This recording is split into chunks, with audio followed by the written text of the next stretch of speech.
Hi, everybody. Welcome back to the I Don't Like Murder podcast. I'm joined with my co-host Rita today. Hey, Jenny. Hi.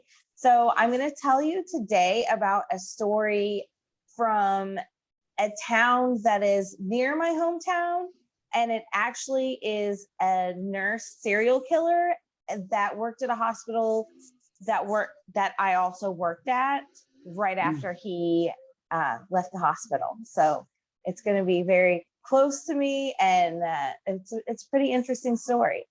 So his name is Orville Lynn Majors, and he worked at it was called Vermilion County Hospital when he worked there. He worked there from 1993 to 1995.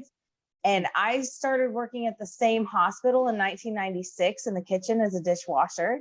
Oh my God. My aunt worked at the same hospital. She's the one that got me the job, and she actually did know him. So that's really, really weird. He was an angel of death.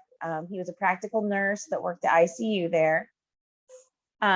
So in 1995, the hospital administration asked the police to investigate because the deaths at the hospital, it's a very small county hospital. So it was really small. Their entire ICU was only 4 beds. Okay, so the whole hospital, there were only 4 beds in the entire ICU.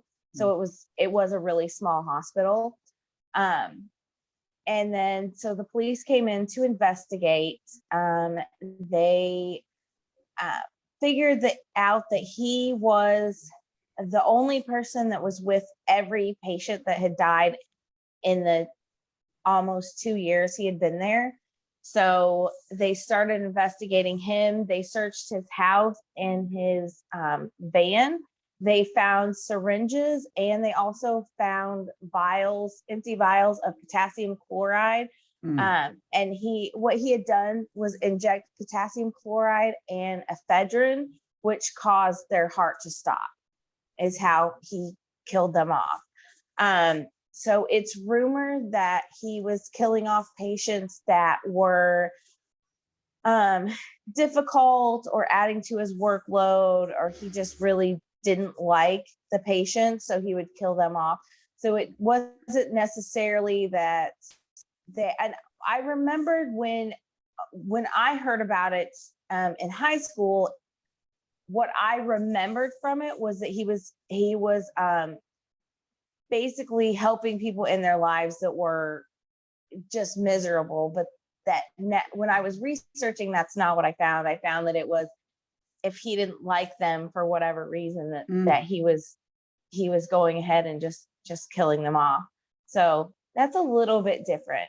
Right. Now, was this ICU for all different types of patients, or was it just senior patients?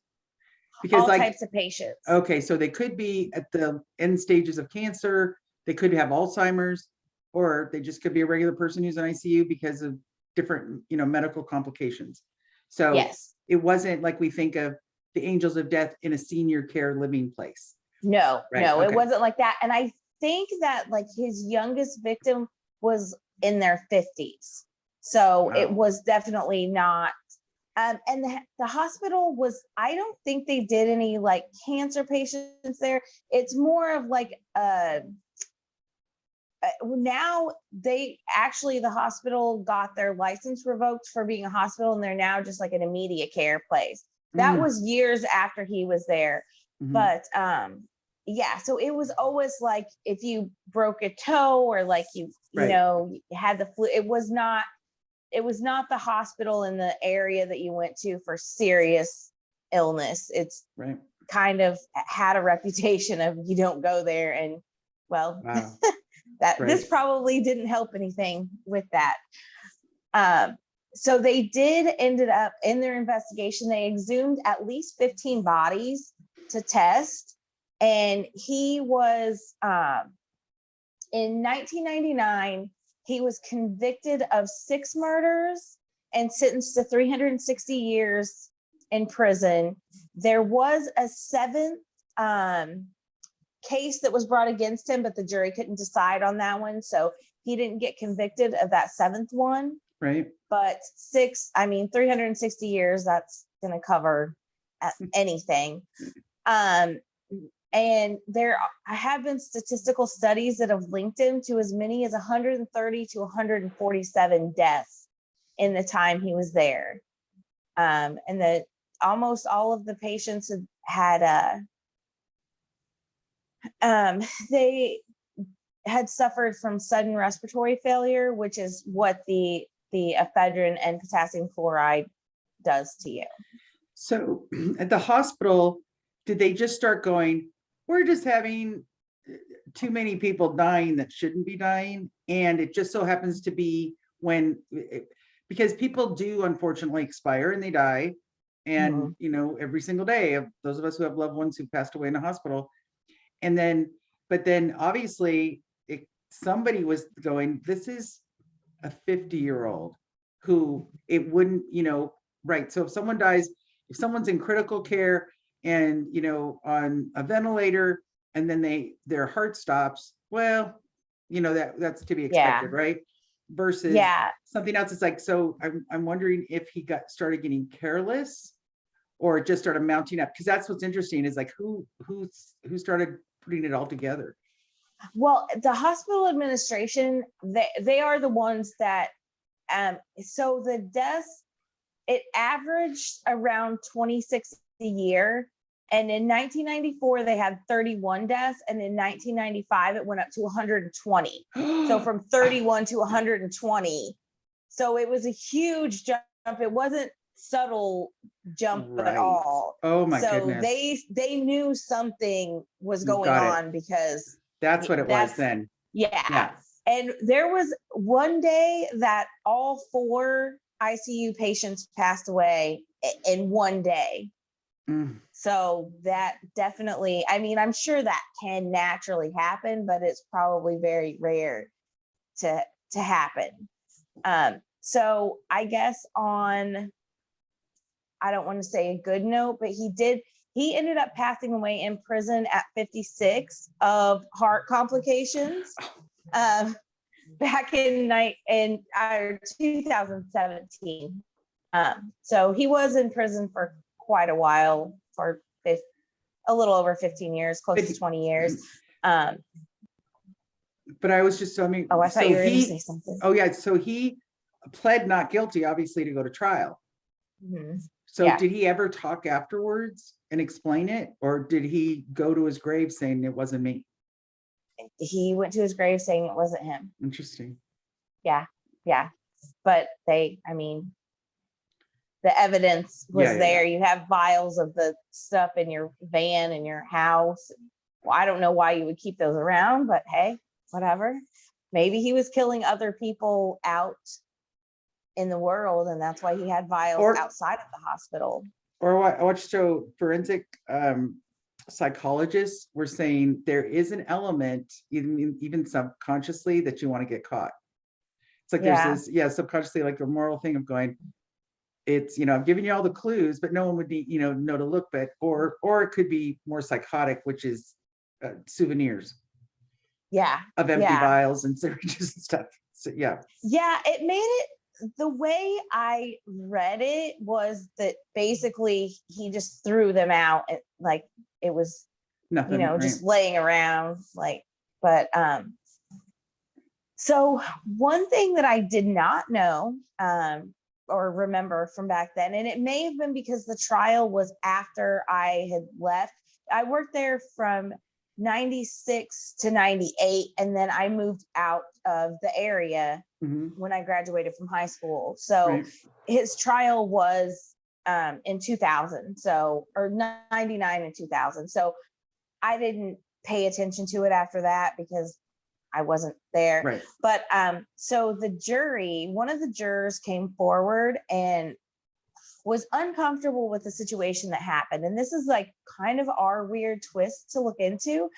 But so it was a long trial. I think they said 6 weeks, but it was there were 77 different witnesses. It was long process. 7 people, right? And they were Yeah, yeah, and they were sequestered. So Oh, boy. so they approved them to have a social gathering of the jurors at the home of the Clay County Sheriff at the time. Uh-oh. Yeah, it was approved by the judge, so that's a little strange. There was drinking at this social gathering, and it was also attended by some state police officers, which are the ones that did the investigation. And it was during the trial. They said it was to like relieve some of the stress of being sequestered and having all this, like going through all this evidence and all these witnesses and being away from your family for so long. So they wanted to do something for the jurors to keep them engaged. Right.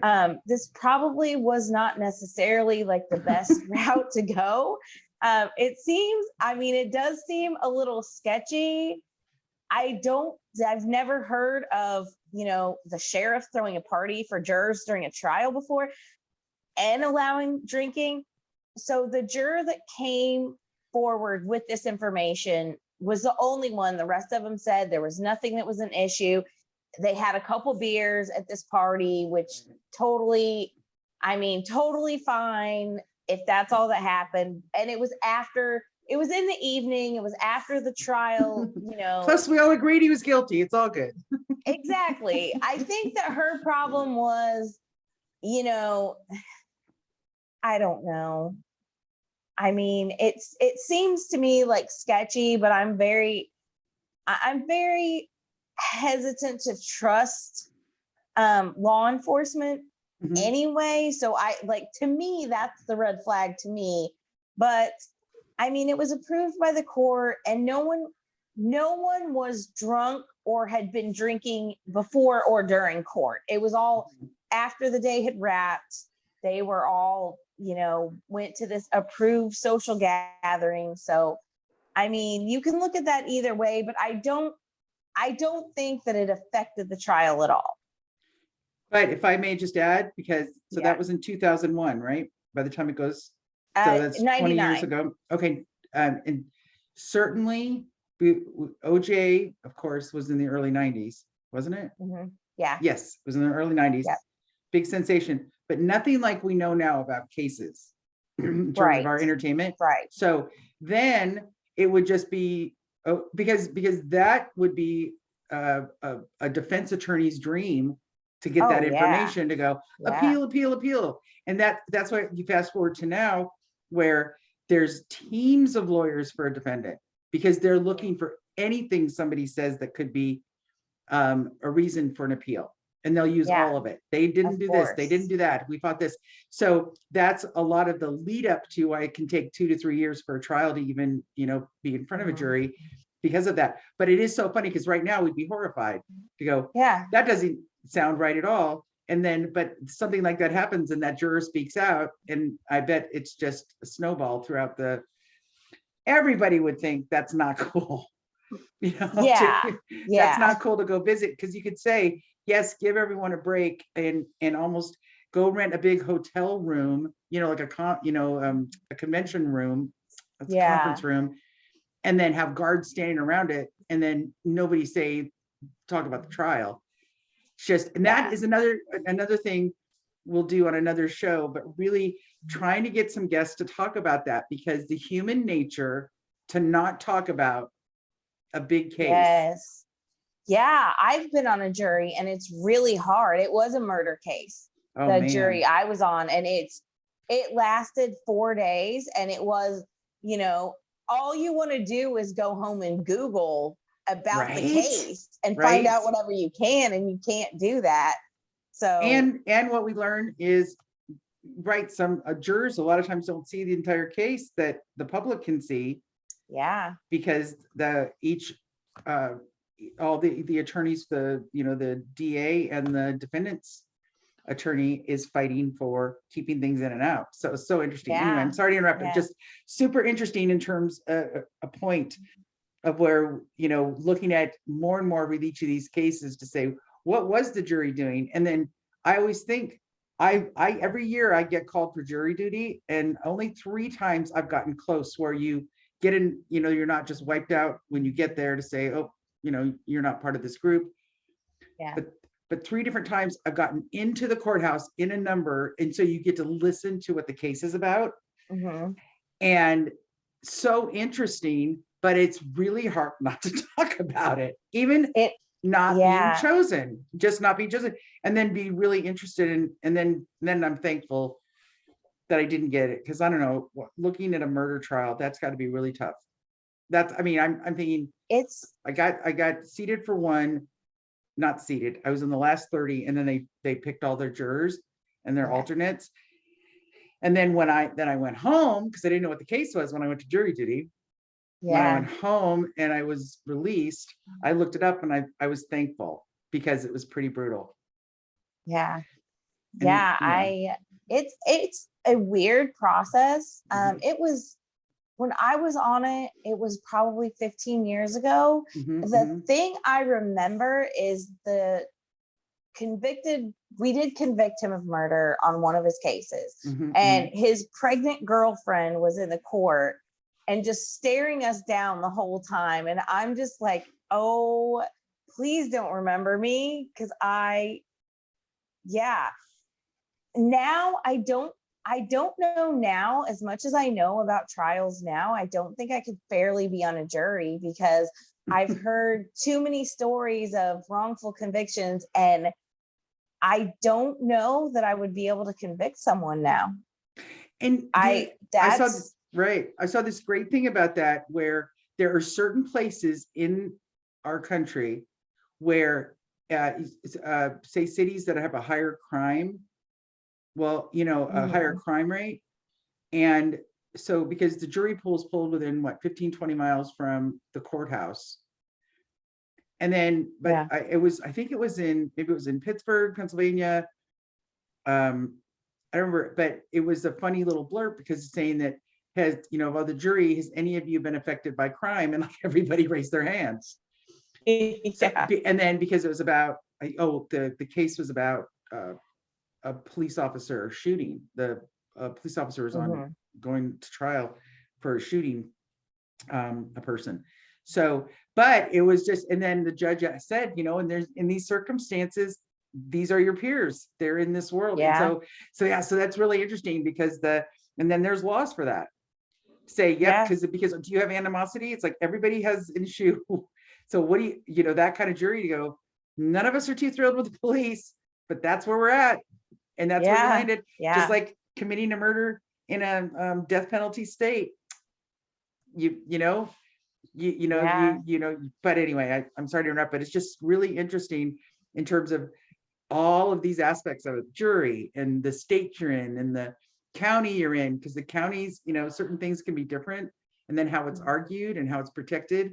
And yet, on one hand, you think there's so much to it, but by having so much to it, it does tend to, when it all susses out, be fair, except in cases, which we'll talk about, which are totally not fair. Everybody was in on it. The DA, the police, and the person ends up, when we talk about like the Innocence Project and cases like that. But anyway, I digress. I think. Go ahead. Oh no, I just think that from my perspective.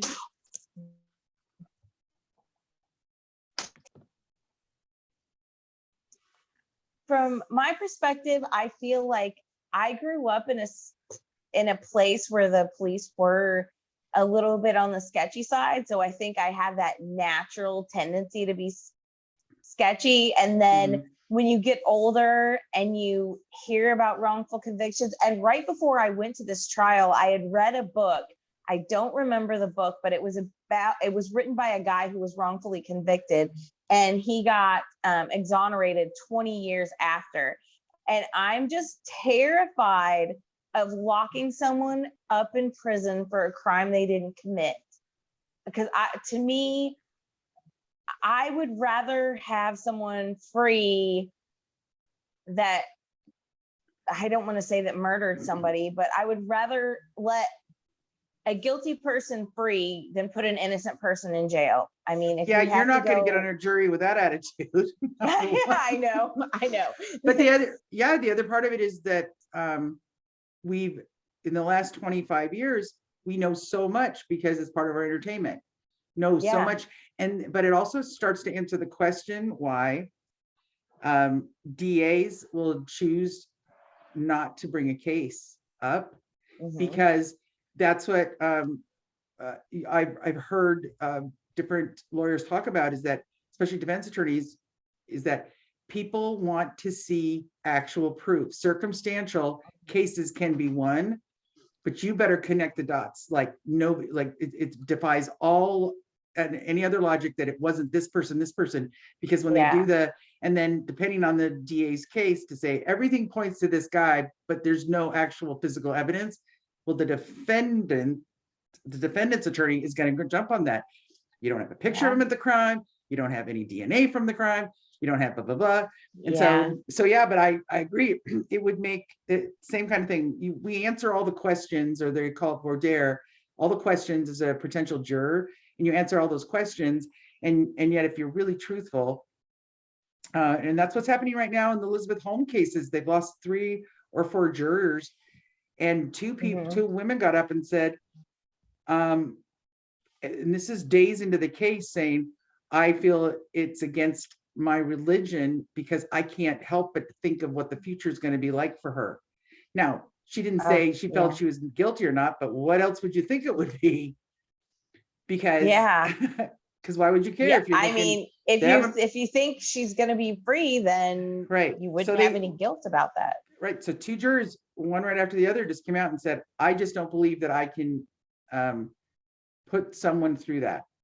Yeah. And the judge said, that's not your job. Your job is just to be a finder of fact and make a decision based on what's in front of you.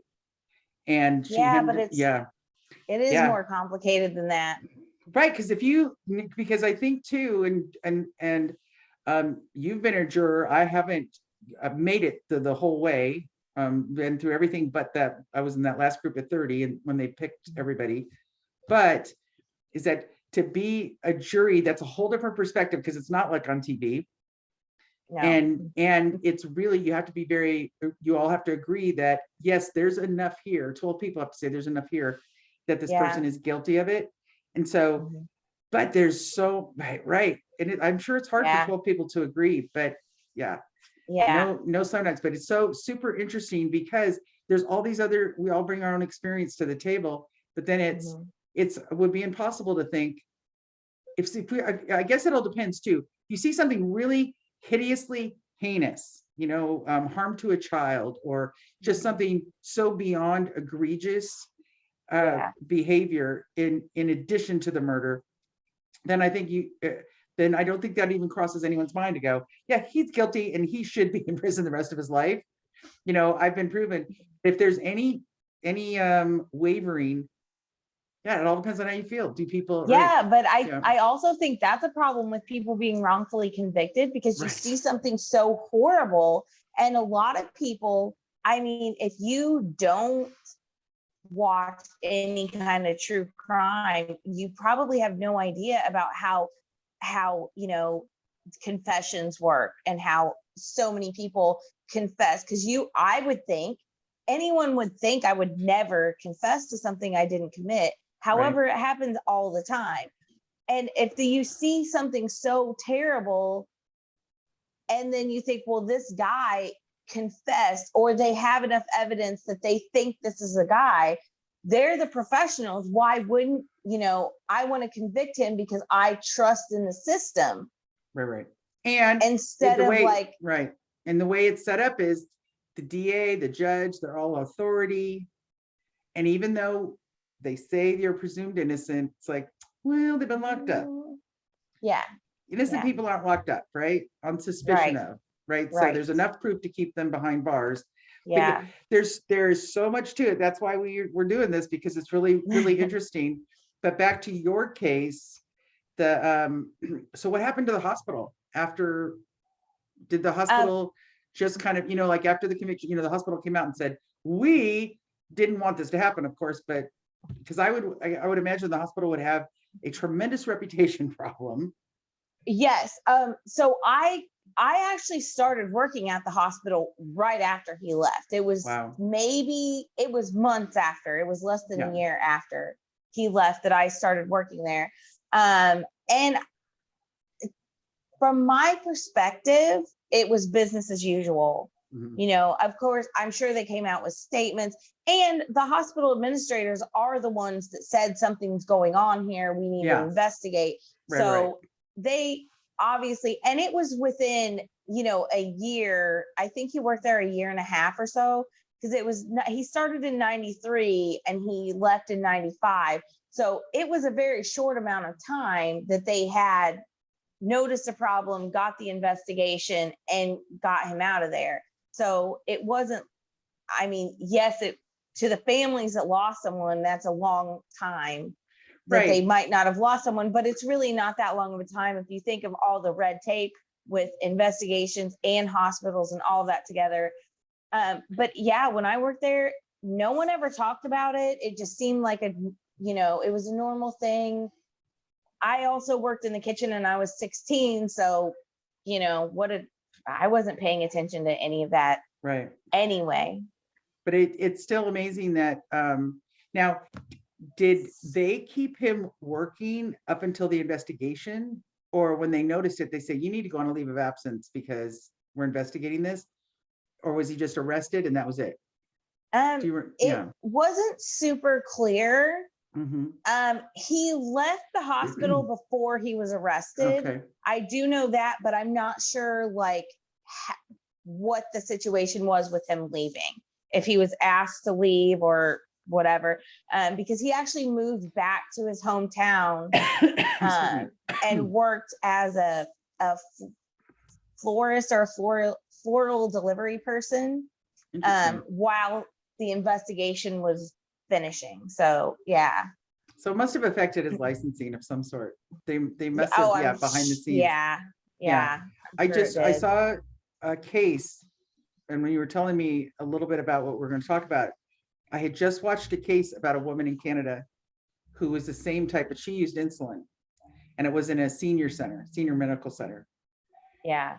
And I'm wondering, the same thing is that it was the two first attempts, because when she admitted everything, but the first two attempts didn't work, and they survived, but then nobody realized it was like low blood sugar.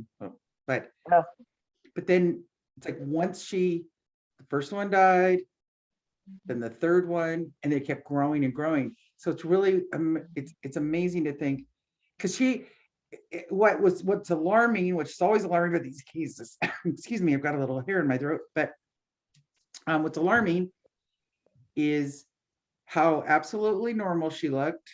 She looked like a nurse aide, but she had a lot of issues, obviously. Yeah. And it's this weird, because they said seems so sweet and nice, but very passive aggressive in certain ways. Yeah. And then when they brought her in, they were actually brought her in on something else, and her old partner had said, they had broken up, and her partner had said something to somebody, but you better watch out, because she was telling that was the interesting part. She told her pastor, she told her girlfriend, she told all these people that I killed somebody, and yes, I killed them. And they're like, wow, you're cuckoo nuts. That's, but the girlfriend at the time, before she was her ex, the girlfriend said, you shouldn't do that. You'll probably lose your job. Wow. And I remember going, wait, what? I got to rewind this. And she goes, I told her you shouldn't do that. You probably lose your job. But then somebody said something. So a lot of deaths in the senior center. And the fact that they were investigating it, but for years it was going on. Nobody, and they said she's she's the number one serial killer, and she looks like this frumpy older woman, very sweet voice, but she says to the police officer, he's like, yeah, by the way, we're just investigating it, not even really thinking she was really that part of it. And she just opened up, told the whole story. Like she's not, proud of it. And yet then she said, oh, because the girlfriend broke up with her and she was in a rage and she wanted to express the rage. And then she said it was the devil. And she said, I felt this surge. And it's just so interesting, but it's mind-boggling to me to watch someone just so matter-of-factly say, yeah, I just gave him overdosed him on insulin. Wow. And then she, So he does look very creepy. He does look like a serial killer. Like we'll put pictures on our website and our social, right. Since we have a case that we can actually have pictures now. Right. But yeah, he does look like the creepy guy you cross the street when you see him coming. So isn't that wild? And the thing too is that what's interesting is you never think about it because I've had a surgery, always outpatient though. I've never actually stayed over except when I had my daughter, but I was working, I was in labor because the way I was like, it's a 24-hour included. So I remember giving birth to her, 4:44 a.m. in the morning and on my way home at 4 o'clock in the afternoon, 12 hours later. You're fine, call us later. But I always say it's like, I don't count the fact that I was having a baby through the night as the same as stayed over. But I visited people in the hospital and had people have procedures and stuff. You just never look at your nurses thinking, what, I don't even think I make an assessment because they're the caretakers. But but then when you see somebody going, did anybody at the hospital not notice the creepy vibes, the creepy killer vibes? Rita, I'm going to send you his picture when we get off of here, and you will see what I'm talking about. And I mean, that's so funny, but I shouldn't say it's funny, but it's like we do expect, but I also think too, half the time, if I'm visiting somebody who's having a procedure, everybody's in a mask anyway, because they're all like on their way. So I don't know if I'd see it, but yeah, I would. Yeah, it's so funny when you look at as we're delving into all these cases and getting so crazy about, they look like a regular person. I want them to be creepy, right? Like, I got one for you. Finally. That's right. I'll keep being, transfixed by these regular people USA and they got the backyard's full of bones or something. But yes. So the end of the story is he died in prison at a young age of a heart problem. Yes. Mm-hmm. So no it's karma there. kind of karma a little bit, I think. A little bit. But really, really interesting. And, kind of with the theme of our hometown murders. Yeah. Right. That's a good one. But great job. I wanted to do this one since you did the preacher. And I thought, well, this is the perfect thing. I mean, how many people work at the same hospital as a serial killer? Probably not that many. So hopefully not that many. And for shows to come, the more we look into it, and especially I told Jenny, I was almost afraid because I remembered there's another murder in my town. And I know people. I didn't know the person who was murdered, but I know the children and extending people in the family, extended family and friends. And because I think too, peripherally, we just don't think it's happening around us. It just seems like a whole other world. And yet, and so I told Jenny, so I'm kind of afraid to keep looking into my quiet little town. Because, but we will. That's, Jenny's got her hometown murder. I have mine. And I'm not going to do the other case because I'm that's all I'm going to do for my town. There's a lot of towns in the country. You got to stop that. We'll go up. But Jenny, thank you. That was really, really interesting. Thank you, Rita. Thank you, everyone, for joining us on the I Don't Like Murder podcast. Don't forget to like, share, and subscribe. Follow us on social media. All the links will be in the description. Yay. And yes, and then write in the comments if there's a case that you'd like us to talk about. That'd be awesome. Yes. Yeah. All right. We'll see you on the next show. Bye. Bye, Bye, Jenny. Bye.